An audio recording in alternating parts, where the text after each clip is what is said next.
E hoje a gente recebe aqui no estúdio o consultor jurídico Marcelo Martins. O Marcelo é especialista em direito trabalhista e direito previdenciário. São dois assuntos que estão muito em foco agora por conta das reformas que estão sendo levadas avante no Congresso Nacional. Então, se você tem dúvidas sobre esses dois assuntos, sobre previdência e trabalho, manda para a gente pelo nosso WhatsApp, DDD 12, número 981352908. Marcelo Martins, obrigado pela companhia outra vez. Boa noite. Boa noite, Hélio. Boa noite, telespectadores da Novo Tempo. A gente tem falado muito sobre esses dois assuntos aqui no jornal, Marcelo.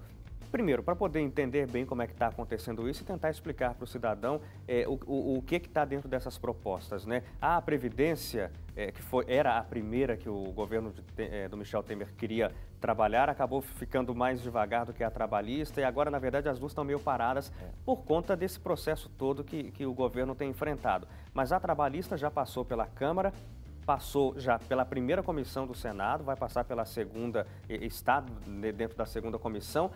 E ninguém no Senado quis mexer em nada para não atrasar o processo todo, que é a previsão de fechar o semestre com essa proposta aprovada. Tem muita gente que não gosta, tem muita gente que aprova, é uma situação bastante delicada. Veja, há uma coisa interessante para o telespectador notar, até desse jogo, né, esse mobile que se faz com a apresentação das reformas às casas julgadoras, seja ela o Congresso, seja ela o Senado, é porque a Previdência, é bom lembrar que ela exige um quórum privilegiado. Sim. Né? Então, o quórum da aprovação da reforma previdenciária é de 353 deputados, senão ela não passa. Já a reforma trabalhista é um quórum simples, porque é uma lei ordinária, né? Não afeta... Não muda a Constituição. Não muda a Constituição Federal. Então, o governo ele tem manejado isso justamente porque com essas denúncias todas, esses escândalos que surgiram, ele se enfraqueceu sobremaneira. E colocar tanto uma quanto outra numa votação pode significar mais uma derrota política ainda. O que, de certa forma, é bom, porque aquilo que estava sendo feito de forma assodada pelos parlamentares, pelo governo na apresentação desses projetos, agora está tendo um pouco mais de discussão. Tanto o que a reforma previdenciária já sofreu várias emendas que a deixaram um pouco menos perversa. Veja, um pouco menos perversa. Ainda há muita maldade nessa reforma. Mas já houveram alguns ajustes ali para que a população seja um pouco menos impactada nessas reformas. Sim.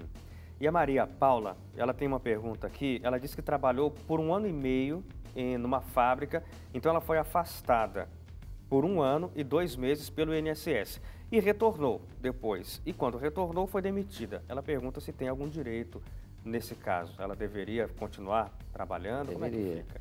Ana Paula, boa noite. Obrigado pela sua pergunta. O que acontece? Se você foi afastada pela Previdência Social, você deve ter sido afastada por duas razões, né?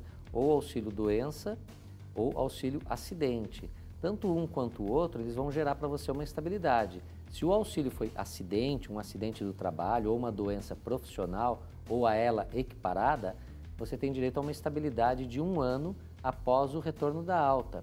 E com um detalhe, inclusive, se desse acidente resultou alguma sequela, você tem direito a ser reenquadrada como requalificada profissional.